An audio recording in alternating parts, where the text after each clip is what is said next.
Good afternoon friends, জাস্টিমাতে সবাইকে স্বাগতম। এইটা হচ্ছে ইপু দিদির ফেসবুক পেজ। দেখো ওর কীরকম নিজেকে সাজানোর শখ। এগুলো চলে যাও, ফেসবুকে পেয়ে যাবে। Good afternoon friends. ও সরি, আমি তো শুরুতেই বলে দিয়েছি, এটা হচ্ছে আমাদের বলদি পাগলির ফেসবুকের কিছু ছবি। আমি না, নো নো নো নো আমি না, আমি এগুলো করিনি। আমাকে এই ছবিগুলো কেউ পাঠিয়েছে, তাই আমি ছবিগুলো দেখার পর দেখছি ও যার অ্যাকাউন্টে থাকে তার তো নাম থাকে, নামটা আমি যে ও মা এগুলোর অ্যাকাউন্টে আছে নাকি, যদিও আমি ওর খুলিনি, খুলে দেখিনি। তো সেখানে এই ছবিগুলো আছে। দেখো সোশ্যাল প্ল্যাটফর্মে এইসব ছবি ছেড়ে রেখেছে। আমার অ্যাকাউন্ট খুঁজে বের করুক তো, আমার অ্যাকাউন্ট খুঁজে এইসব নোংরা ছবি বের করুক তো, যে মালের বোতল, গ্লাস, চিকেন, কতটা নোংরা, কতটা ওরা নোংরা। ও করে অন্যের পরিবারের কালচার। হ্যাঁ, ও নিজের অবস্থা দেখো। ও যেটা দেখিয়ে দেখো, ও যে মাল খায় তার প্রমাণ আমি আজকে তোমাদের দিয়ে দিলাম। ও আমাকে দেখাক ওই অ্যাকাউন্টে নোংরা চ্যাটিং হয়। আমি এখানে নাক্ষর দেবো, অন ক্যামেরায় বলে রাখলাম। তোমার ও যদি একটা প্রমাণ দেখাতে পারে ওই চ্যাটিং মানে ওই অ্যাপসে আমরা নোংরা চ্যাট করি বা আমি ঘন্টার পর ঘন্টা খেলি, কোথাও কোনো মতে কোনো দিক থেকে একটা প্রমাণ পেলে ও অবশ্যই আমাকে করে দেখাবে। কি নোংরা, কি নোংরা রে নোংরা, ছি ছি ছি ছি। ওখানটায় সবাই মিলে গেম খেলেছে। আচ্ছা, আমি ওটা নিয়ে বিশ্লেষণ করার লাভ নেই, কারণ কালকে লাইভটা আমি 2-4টে গালাগালি দিয়েছি, তার জন্যে সরি চাইছি। কারণ সরি বলার একটাই কারণ, আমাকে প্রচুর ভিউয়ার্স বলছে সীমাদি তুমি প্লিজ গালি দিও না, বা সীমা তোমার থেকে আমি বড়, আমি তোমাকে শোনা বোন আমার, তুমি এত সুন্দর ভিডিও করছো, তুমি আর গালাগালি দিও না। তার জন্য প্রত্যেকের কাছে ক্ষমা চেয়ে নিচ্ছি, সরি বলছি। বিশ্বাস করো,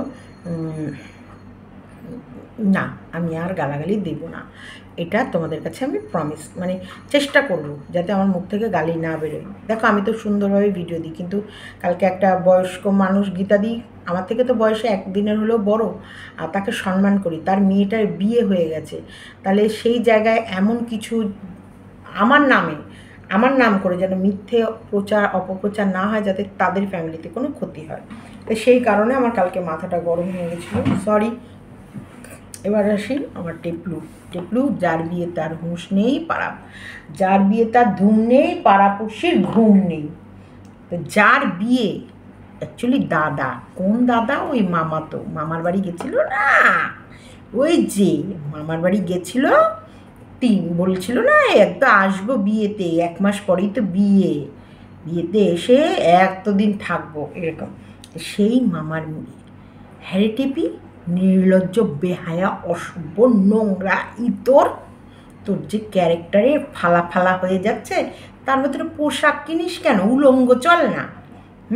তোর তো এখন উলঙ্গ, তোর তো পোশাক কেনার কোনো প্রয়োজন পড়ে না। প্রথমে তো হাত দেখিয়ে মানে দেখিয়ে নিলি, তারপরে আবার সতী সেজে আবার ওড়না দেওয়ার কি ছিল? তুই পুরো উলঙ্গ থাক, ব্রার প্যান্টি পরে ভিডিও কর, আমরা দেখবো আর আনন্দ নেবো। আর তোর অনেক কাস্টমারও আসবে হোয়াটসঅ্যাপ বা এই ফেসবুকে, মেসেঞ্জারে, যাদের সাথে চ্যাটিং করতে খুব ভালো লাগে। বহিনের নাকি চ্যাট করতে ভালো লাগে না, তাই ও এইসব না, কিন্তু আমাদের চ্যাট করতে ভীষণ পছন্দ করে টেপি, ভীষণ চ্যাটিংয়ে টেপি ওস্তাদ। তবে টেপি, ছাড়, তুমি পাচ্ছ না ফোকলা, ছাড়লে কিন্তু চলবে না, ছাড়লে চলবে না, চোখ একদম গেঁড়ে রাখো, একদম গেঁড়ে রাখবে ওইখানটায় চোখ, কোনো মতে যেন কোনোভাবে ভুল না হয়, ভুলভাল কিছু না হয়। কারণ এটা মাথায় রাখবে, যে কোনো কাজ হাফ রাস্তায় ছাড়তে নেই, যে কোনো কাজ। আর যখন তোমাকে ভয় দেখাবে, সেই জায়গাটা তো কখনোই দুর্বল হতে নেই, ওকে তুমি তোমার পাওয়ার দেখিয়েই ছাড়বে। তোমার জীবন নষ্ট করার জন্য ওদের গোটা ফ্যামিলির লোকের এই প্ল্যান করেছিল যে তোমার লাইফটা স্পয়েল করবে, তোমার বাবা মাকে ভয় দেখাবে, সেইটার জায়গায় একদম অনড় থাকবে, মারদের বাচ্চার মধ্যে একটা যোগ্য জবাব দেবে। দেখেছো তো, তোমাকে ছাড়ার পর আবারও সেই কচি রূপ আনার জন্যে কেমন সেই কচিপানা গল্প, আবার নেকি হয়ে গেছে। টেপি কিন্তু আবার পুরনো পর্যায়ে, ও বলছে নিজেকে আপডেট করে এগিয়ে যাবে সামনের দিকে, কিন্তু ওর সেই ভাবভঙ্গিগুলো আবারও সেই পুরনো খেলায় পৌঁছে গেছে। বলে আদো আদো গদ গদ গুদু গুদু পুতু পুতু চুতু চুতু একবার নুঙ্কু নুঙ্কু কথা বলে কি সুন্দর মনে হচ্ছে এই তো সবে 7-8 হবে বয়সে। বলি কি উলি আল্লাহ, নতুন পোতাক এসেছে, পোতাক সকালবেলা নতুন পোতাক এসেছে। যেমন ন্যাকামো করছে ওই কি যেন ওই নাল্লার বউ, নাল্লা নাল্লা তোর বউকেও তোর বোন ওই পথে নিয়ে যাবে, চিন্তা করিস না। দেখ তোর বোনের ন্যাকামো দেখে দেখে তোর নাল্লা তোর বউ কেমন নেকিগিরি করছে দেখ। হ্যাঁ কি সুন্দর সকালবেলায় পোতাক এসে গেছে, হ্যাঁ দেখাবো দেখাবো দিদি আমি দেখাবো। তাই নাল্লা যেমন নাল্লা বোন খাটিয়ে খাচ্ছে, এখন কিছুদিন পর বউকেও খাটাবে, একদম একই ট্রেনিং নিচ্ছে। তোমরা তো দেখবে না, দেখতে হবে না, আমি বলে দিচ্ছি তোমায়। তোমার সকালবেলায় আবার কতগুলো পোশাক টোশাক, দুঃখী ওরা, কিন্তু ভীষণ দুঃখী। অর্থের ওদের বিশাল অভাব চলছে। ওদের অর্থের অভাবের গল্প শুনে একবেলা খায় আর একবেলা খায় না, সেই পয়সা বাঁচাচ্ছে। মানে এত ওদের অর্থনৈতিক কন্ডিশন খারাপ ছিল। সেই কথা শুনে বহিন মায়ায় পড়ে বলেছিল ঠিক আছে তাহলে আমি কিছু টাকা দিচ্ছি, তুই ব্যবসাটা কর। বুঝেছো ওদের এত অভাব, তারপরেও আবার এই এত কেনে এত পোশাকে ওদের পোশাকে মন ভরে না। মানে ওদের এই পোশাক কিনে ওদের মন ভরে না। ওদের আবারও অনলাইনে কতগুলো পোশাক চলে এলো, এগুলো হচ্ছে বিয়ে বাড়ির সাজার পোশাক। একজনও কমেন্টে লিখেছে তুমি যাই বলো তাই বলো তোমাকে এটা পরে একদম মানাচ্ছে না। সত্যিকারের একদম মানাচ্ছে না, জঘন্য লাগছে। তো ওই যে সামনে প্যান্টের ওই বুদিগুলোকে বেশি লাগছে জঘন্য চোখে। তবে আমি এই ধুতি কাটের চুড়িদার কিন্তু আমি ছোটোবেলায় পরেছি, বেশ ছোটোতেই পড়েছি তখন আমি, এবং বেশ স্মার্ট। আর আমিও পিঙ্ক কালার, মানে আমার নাম পিঙ্কি ছিল নয় পিঙ্কি। তা আমাকে আমার মা বাপি বেশিরভাগ আমাকে পিঙ্ক কালারই পরাতো। গায়ের রঙটা তো খুব যে কালো তো এত ছিল না, কালো না, আবার যে খুব ধবধবে সাদা আমি তাও না, শ্যামলা। তবে ওই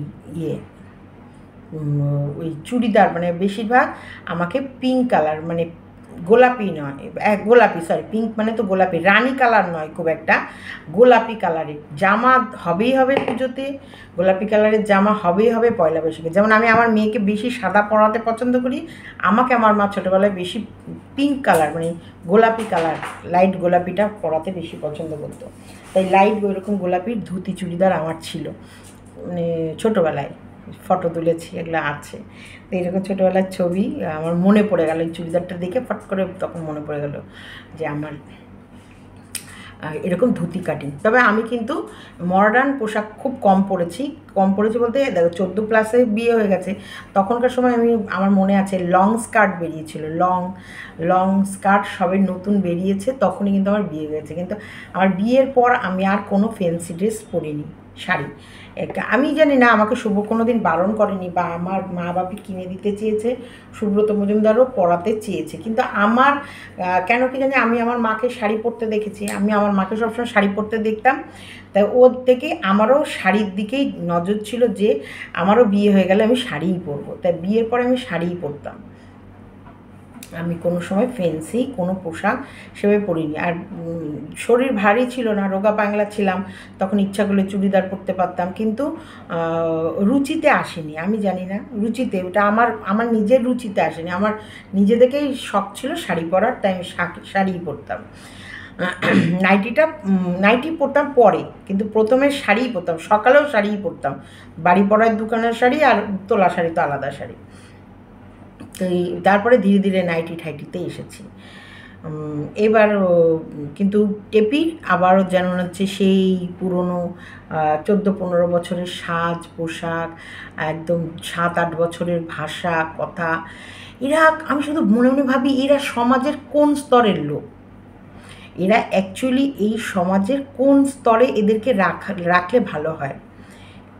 একটা বাচ্চা ফেলে একটা মায়ের 3খানা প্রেমিক নিয়ে লটর গটর করে 2খানা বিয়ে করে তারপরেও ওর যে ওর মুখখানা নিয়ে কি করে ক্যামেরার সামনে আসে, আমি এটাই ভাবি যে ও কতটা কতটা কতটা কতটা নির্লজ্জ হলে, কতটা নির্লজ্জ হলে এই ক্যামেরাটার সামনে ওরা মা মেয়ে ওই ফ্যামিলিটা আসে। কমেন্ট বক্সে জুতিয়ে লাল করে দিচ্ছে, তারপরও কোন হিসেবে আসে, কীভাবে আসে আমি ভাবতে পারি না। বিশ্বাস করো, আমি কেমন যেন মানে মানে মনে মনে শুধু ভাবি ওদের আসল, তার মানে এই সমাজে কত রকমের নোংরা মানুষ আছে, অথচ এরা নিজেদেরকে একটা মুখোশ পরে, একটা ভদ্র পোশাক পরে, একটা আদো আদো কচি কচি কথা বলে একবারে লোকের সামনে কীরকম করে নিজেকে প্রেজেন্ট করে। যেমন এই বলদিটা আমাদের কাছে কিভাবে নিজেকে প্রেজেন্ট করেছিল, আজকে বলদিটার আসল রূপ, ওর আসল চেহারা, ওর আসল কথা বলার স্টাইল, ও আসলে কতটা হিংস্র সবার কাছে উঠে আসছে। তেমনি এই 6 বছর ধরে যারা টেপিকে দেখে এসেছো, টেপির সম্বন্ধে যাদের ধারণা ছিল, কি কি এইদিকে শুরু হয়ে গেল, আসেনি বিশাখা যা,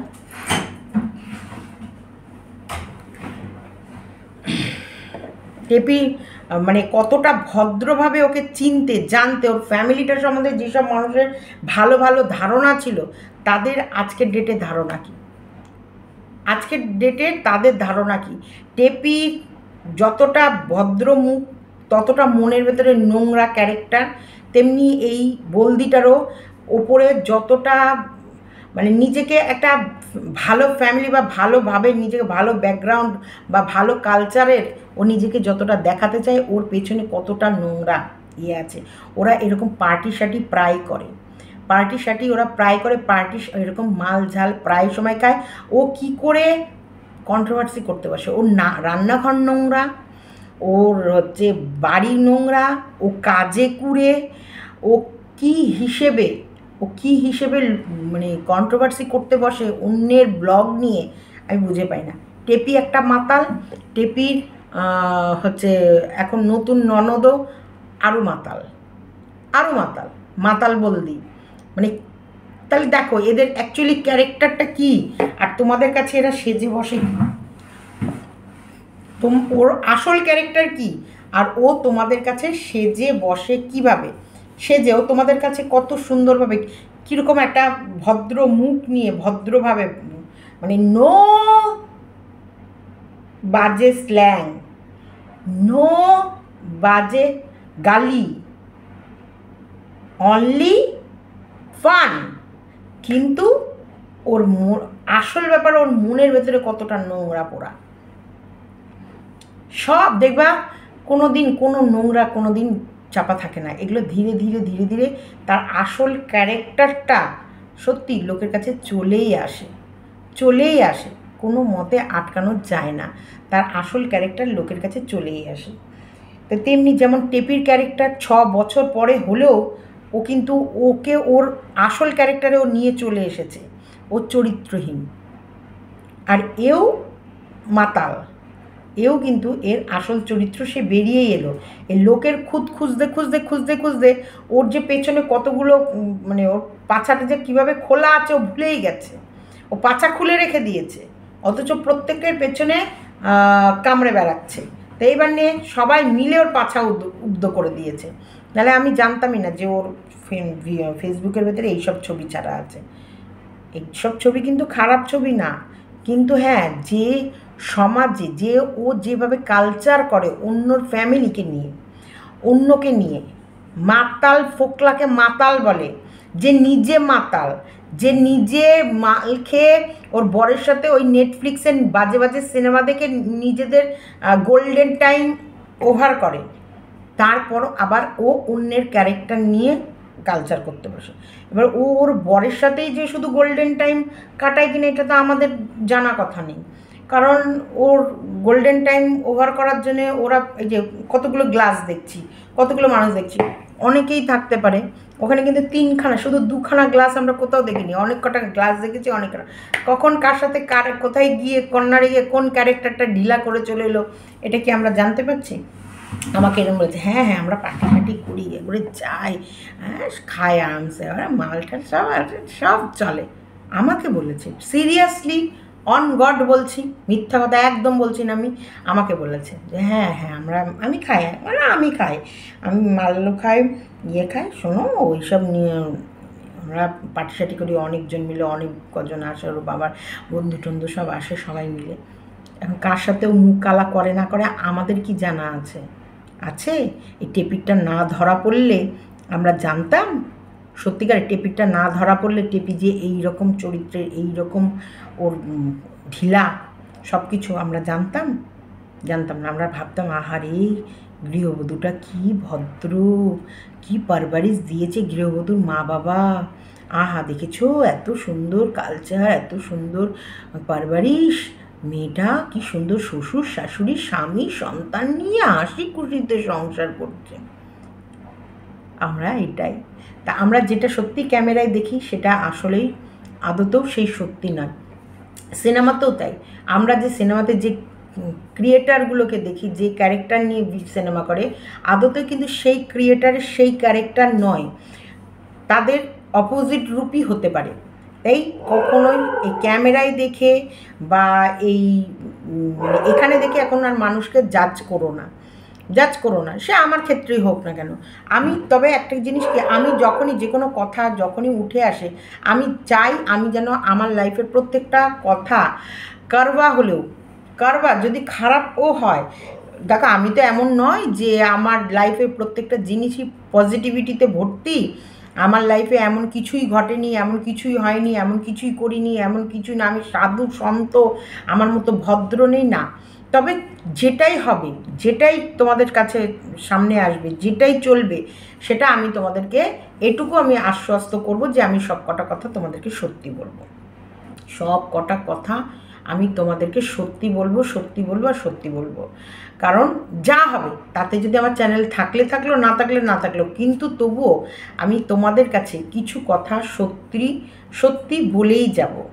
কারণ আমিও চাই আমার লাইফের যে লাইফ স্টোরিটা সেটা যেন তোমরা সত্যিভাবেই জানো। শোনো, কখনোই কোনো কাজ কারোর ইচ্ছা মতো হয় না, আকস্মিক মতো কিছু কাজ হয়ে যায়।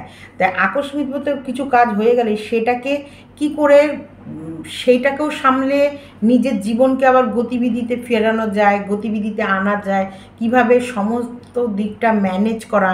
আর এই ম্যানেজ করতে গেলে কত রকমভাবে নিজেকে বিসর্জন দিতে হয়, কত রকমভাবে নিজের ইচ্ছাকে মেরে ফেলতে হয়, কত সময় নিজের বলেন না নিজের আত্মাকে অসন্তুষ্টি করতে হয়, সেই সমস্তটাও আমি তখন তোমাদের কাছে তুলে ধরতে পারবো। তো এটা আমি কখনোই তোমাদের কাছে মিথ্যে গল্প, মিথ্যে বানানো ছবি, বানানো কোনো কিছু নিয়ে আসবো না। তাতে তোমাদের কিছু মানুষের যদি আমার প্রতি মনক্ষুণ্ণ হয়ও, আমার তো কিছু করার থাকবে না। কিন্তু আমি চাইবো আমি যেটাই বলবো তোমাদের কাছে সত্যি বলবো, আর কোনো দিন কারোর ক্ষতি করার চিন্তা করব না। আমার হাতে যেন কোনো দিন কারোর ক্ষতি না হয়, আমার দ্বারা যেন কারোর কোনো দিন ভুল বার্তা না যায়, এটা আমি চেষ্টা করে যাবো, সবসময় চেষ্টা করে যাবো। টেপির সত্যিকারের টেপির আর এই আমাদের বলদি, মাতাল বলদিটা যে নিজেকে কত সুন্দরভাবে মানুষের কাছে প্রেজেন্ট করার চেষ্টা করতো, এদের মুখোশ আমাদেরকে খুলতে লাগেনি, এদের মুখোশ কিন্তু এরা নিজেরাই টেনে খুলেছে। কোথাও না কোথাও আমরা কিন্তু গিয়ে যে সত্যিকারে আমরাই যে খুলে দিয়েছি ওদের মুখোশ তা নয়, এরা কিন্তু নিজেদের মুখোশ এরা নিজেরাই টেনে খুলেছে। কারণ এদের হিংসা, এদের লালসা, এই যে টেপির লালসা টাকা, আর এই মাতাল বলদিরও লালসা টাকা, ভিউজ। এই টাকার জন্যে এরা নিজেদেরকে নিজেরা কিভাবে উলঙ্গ করেছে, আর নিজেদেরকে নিজেরা কিভাবে ভদ্র থেকে কতটা নোংরায় গিরে যেতে পারে সেটা দেখিয়েছে। সেটা তোমাদের কাছে আজকের ডেটে বর্তমান, তাই না? আজকে সুন্দরভাবে বর্তমান হয়ে উঠেছে যে দেখো নোংরা ভদ্র মুখের পেছনে কতটা হিংসা, কতটা কুর্তা, সবাই সবার সাথে ঝামেলা লাগানোর চেষ্টা, কিচ্ছুটি করতে পারবে না। তবে টেপির দুঃখ অনিবার্য আছে, অনিবার্য। এখন ধরো আইন আদালতের বিষয় থেকেও ও সেভ হয়ে বেরিয়ে গেলেও ভগবান ওকে চরম শাস্তি দেবে, চরম শাস্তি। যে শাস্তিটা আমি খুব ভালোভাবে মানি। জীবনে তুমি যে জিনিসটাকেই ভুল মানে মানে ভুল পথে তুমি যাবা, তুমি কোনো দিন তুমি ভালো কিছু সেখান থেকে অ্যাচিভ করতে পারবে না। না, ভুল পথ বাছলে সেখান থেকে ভালো কিছু অ্যাচিভ করা যায় না। সেখান থেকে শুধুই আসে ধস ধস ধস, আরও ধস একদম। তারপর একটা টাইম এমন আসবে তুমি এরকম বসে বসে আঙুল কামড়াবে আর ভাববে আমি কি করতে পারতাম, আমি কোথায় ছিলাম, আমার জীবনটা কি হতে পারতো, আর আজকে আমি কোথায় এলাম। একদম সেই দিন কিন্তু কিচ্ছু করার থাকবে না, পস্তাতে পস্তাতে জীবনের শেষ কাণ্ডারিটুকুও থাকবে না। না, লোভ মানুষকে সত্যি ভাসিয়ে নিয়ে চলে যায়। কোথায় ভাসিয়ে নিয়ে যায়, কিভাবে ভাসিয়ে নিয়ে যায়? কারণ লোভ মানুষকে অন্ধ করে দেয়। এই অন্ধ যখন করে দেয় না, তখন সে দেখতেই পারে না কোনটা ভালো পথ কোনটা মন্দ পথ। আর সেই লোভে পড়ে সেই পথগুলো বেছেছ। তার জন্য কোনো মতে তোমাদের ভালো কিছু নেই, আমি তো দেখতে পাচ্ছি না। টেপির মানে বিয়ে বাড়ির জন্য যে উল্লাস আনন্দ যে উচ্ছ্বাস দেখছি, অথচ ওর সন্তানের জন্য এই উল্লাস আনন্দ উচ্ছ্বাস দেখিনি। না, নির্বাক ওর ফ্যামিলি মেম্বার, নির্বাক। কতটা ওর ফ্যামিলি মেম্বারগুলো মানে পাষণ্ড পাথর হতে পারে, পাথর। যে ওর আর শুধু পাথর বলে না, নির্লজ্জ পাথর, লজ্জাহীন হতে পারে, যে এর ভেতরেও দাঁত বের করে ক্যামেরার সামনে আসে। কীভাবে গোটা ইউটিউবের লোক জুতো পেটা করছে, হুঁশ নেই না? ও বেশি দিন না, মানুষ তো দেখতে দেখতে একটা টাইম আসবেই তোমাদের এই নোংরা জিনিসগুলো ভুলে যাবে। তারপর তোমরা আবারও নতুন করে মানুষকে বোকা বানানোর নতুন রাস্তা খুঁজে পাবে। ওর কিন্তু টেপির আবার একটা ধারণা আছে যে মানুষ আর কতদিন মনে রাখবে এই বিষয়টা, মানুষ খুব তাড়াতাড়ি ভুলে যাবে। যখন ভুলে যাবে তখন আবারও আমরা আবার নতুন করে আবার নতুন রূপে নতুন গাঙে গা ভাসাতে পারবো। মানুষ তো পুরনো স্মৃতি বেশি দিন মনে রাখে না, কিন্তু ভুলে গেছে এই একই জিনিস বারবার সার্কেল বাই সার্কেল ওর কাছে ফেরত আসবে, বারবার আসবে। দেখো, আমি আমার একটা জিনিস পাবলিক করেছি, যদিও সেই জিনিসটা কোথাওই খারাপ না, সেই জিনিসটা যখনই কোনো কিছুতে আমার সঙ্গে পেরে ওঠে না, বারবার করে টেনে নিয়ে আসে। আসুক গে, কোনো যায় আসে না, কারণ সেটা ভালো কিছু, সেখানে মন্দ কিছু নেই। আর এদের এই মন্দটা কখনোই ধামাচাপা পড়বে না। বারবার ও যতবার ওকে নিজেকে আপডেট করে এবং সমস্ত কিছু ভুলে নিজেকে কচি সাজিয়ে যতবার ক্যামেরার সামনে তুলবে, ততবার জুতোর বাড়ি মেরে মেরে মেরে মেরে ওকে মনে করিয়ে দেবো, তুই 2খানা বিয়ে করেছিস, যে বরগুলোকে ফেলে তুই আরও 3খানা প্রেম করেছিস, তার 2টো বরের মাঝে তোর একটা বাচ্চা আছে। তারপরও তুই কী করে এই নোংরামিগুলো ছড়াচ্ছিস আর নোংরামি বিষয়গুলোকে মানুষকে তুলে ধরাচ্ছিস? তুই কতটা সত্যি, কতটা কচি, আর কতটা তোর ভেতরে তুই ভদ্র, সেটা আমাদের সকলের জানা আছে। এবং সেটা যাতে ভিউয়ার্স না বলে, যেটা নতুন নতুন মানুষরা এসে না বলে, তোর ওই কচিপানা দেখে তাদেরকে মনে করিয়ে দেওয়ার জন্যে আমরা যথেষ্ট থাকব। তো এইবার সত্যিকারের কালকের যে লাইভটা হয়েছে, হওয়ার পর মোটামুটি আমার বাড়িতেও একটু ঝামেলা লেগে গেছে। কারণ সত্যি অনেক দিন তো আমি এরকমভাবে গালাগালি বা উদ্ধত হয়ে ভিডিও করিনি। আর মোটামুটি সুব্রত মজুমদার ঢুকে গেছিলো বাড়িতে। তারপর আমি ওইরকম চিৎকার করে লাইভটা করছিলাম যখন ওপরের সমস্ত সাউন্ড নিচে যাচ্ছিলো। আর ওপরে দোতলায় থাকলে, দোতলায় তুমি চেঁচামেচি করলে সেই আওয়াজগুলো একতলায় চলে যায়। তাই সুব্রত মজুমদার শোনার পর বলছে যে হ্যাঁ এত গালাগালি করেন। তখন আমি কালকে সম্পূর্ণটা বললাম, এই হয়েছে। তারপরে একটুখানি আমার সাথেও রাগারাগি হয়েছে, হ্যাঁ, যে কোনো বিষয় নিয়ে আমারও পার্সোনাল ইস্যু, সেগুলো নিয়ে রাগারাগি হয়েছে। হওয়ার পর হয়তো আমিও বলেছি আমি বাড়ি ছেড়ে চলে যাব খুব শিগগিরই। দেখো, এটা হচ্ছে আমার সোনার খাঁচা, সোনার খাঁচায় সুব্রত মজুমদার আমাকে রেখে বন্দি করে রেখেছে। আর মাঝে মাঝে আমাকে পিন দিয়ে খোঁচাখুচি করে। যখনই আমাকে পিন দিয়ে খোঁচাখুচি করে, আমার ব্যথা লাগলে আমি চিৎকার চেঁচামেচি করবো। এই আমারও মনের অবস্থা ভালো নেই, বিশ্বাস করো। সত্যি বলছি, হয়তো 2-3 মাস পর তোমরাও দেখতে পারো আমাকেও, হয় অন্য ঠিকানা, অন্য বাসা, অন্য অন্য জীবন। তবে আমিও কারোর সাথে সংসার পাতবো না।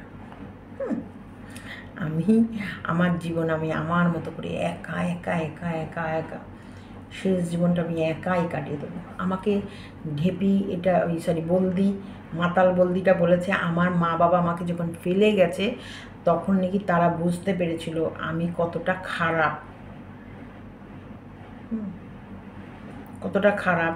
তো সেই কারণেই, সেটা শুধু ওটা কারণ না, কোথাও না কোথাও মাঝে মাঝে সুব্রত মজুমদারও আমার দুর্বল জায়গায় আঘাত করে, মাঝে মাঝে মাঝে মাঝে না রোজই করে।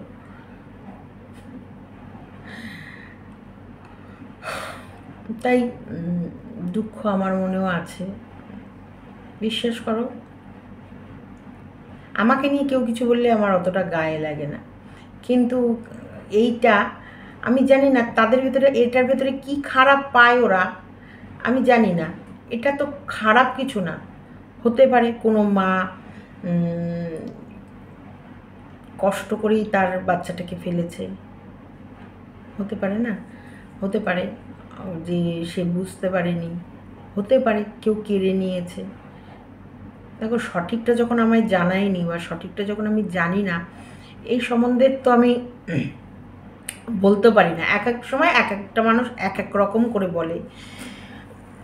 সুব্রত মজুমদার কালকে আমাকে এরকম করে এমন একটা কথা বলেছে যে আমি জানি না, ফট করে এরকম করেই বললো। আমি কিন্তু প্রত্যেক সময় ওনার সাথে আড্ডাই মারি, আর কি মারি, মজা করি।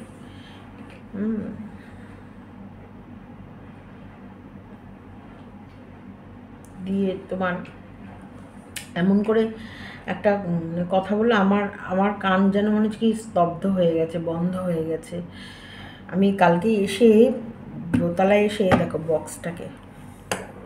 বক্সটা চার্জ দিয়েছি, দেখেছো তো? ওই বক্স চার্জে বসানো, ওই বক্সটাকে জোরে বাজিয়ে একদম চুপচাপ ঘরের মধ্যে শুয়ে পড়েছি। রাগ উঠছিল ভীষণ, শরীরের মধ্যে, মাথার মধ্যে যন্ত্রণা, মানে ভেতরে রাগ উঠছিল। তা আমি দেখলাম না, অনেক তো হলো।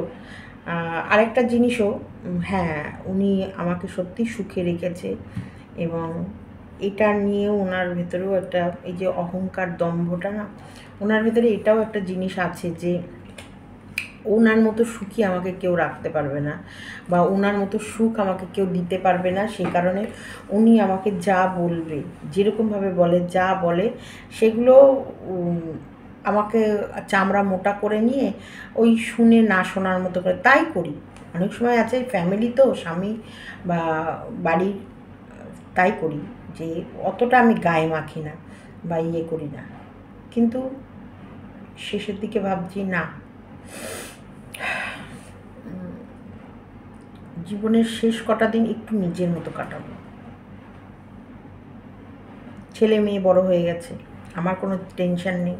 আমার মেয়ে নিজের পায়ে, দেখো কি সুন্দর সুন্দর ছবি পাঠিয়েছে, একটু দেখাই। এত সুন্দরভাবে আমার মেয়েটা ঘুরছে, তাই এই আমার কাছে এটা একটা বড়। বিশাখা ফোন করছে, ঢুকেছ? রুটি খেয়েছো? রুটিটা খাও, আর 1 পিস আম কাটা আছে, দেখো আমটা খাও, আর ইয়ে করো, মাংস বের করো, খাসির মাংস, পাট শাকের বড়া করো তো, আর একটু ডাল করো পাতলা করে। জিজ্ঞেস করো দাদা আছে তো নিচে, কি খাবে? দাদা আবার তো তোমাকে বলবে কেন? দাদা তো এ খাবো ও খাবো বলে সারাক্ষণ আমাকে লিস্ট ধরিয়ে দিয়ে যায়। পাট শাকের আমার একটু বড়া করো, আর উনি ভাজা খেলে ভাজা করো, ডাল করো, মাংসটা করো, ব্যাস। আগে ভাতটা ইয়ে হয়ে গেলে বিস্কুটের ভাতটা দিয়ে দাও।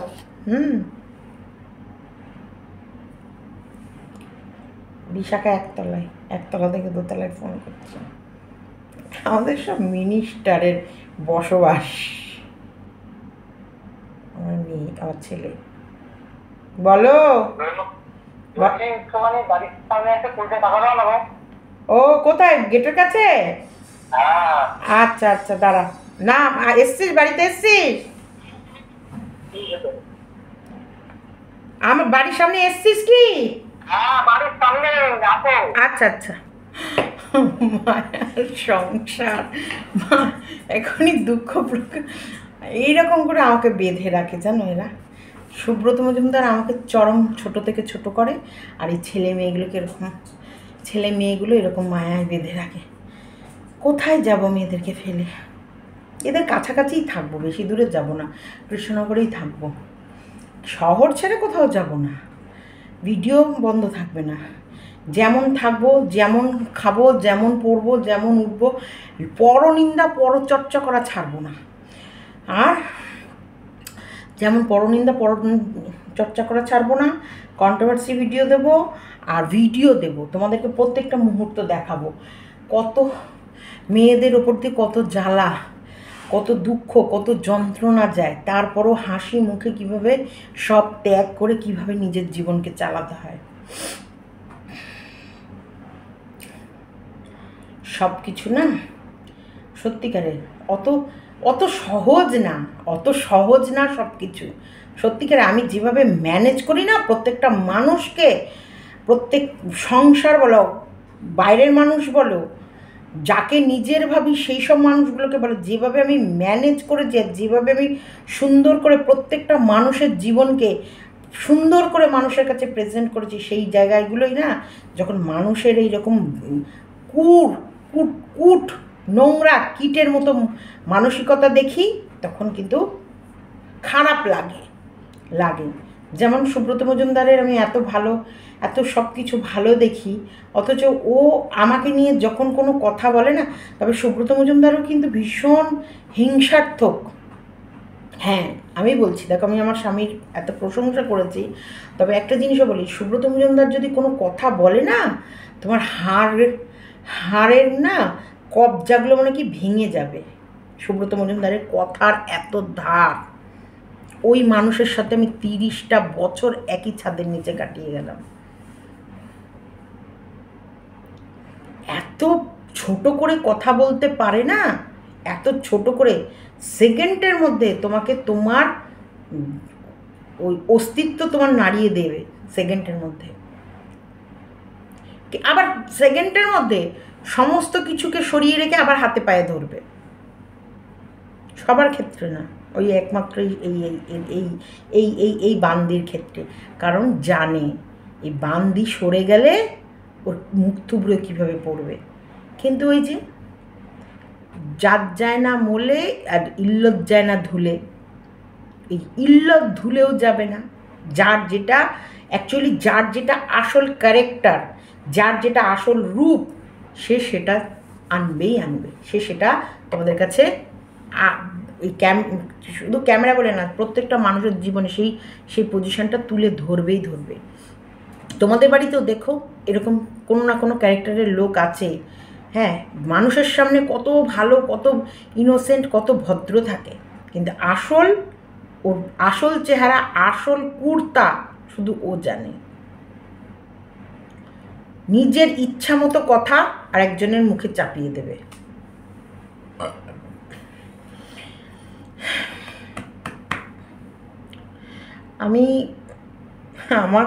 আমাকে জব্দ করা অত সহজ নয়, আমাকে কষ্ট দেওয়া অত সহজ নয়, কিন্তু ওই যে যখন মনে হয় যেন আমাকে ছোট করতে গিয়ে কেউ আমার জন্মদাতাকে ছোট করেছে, তখন আমার এই ব্রেনটা সটকে যায়।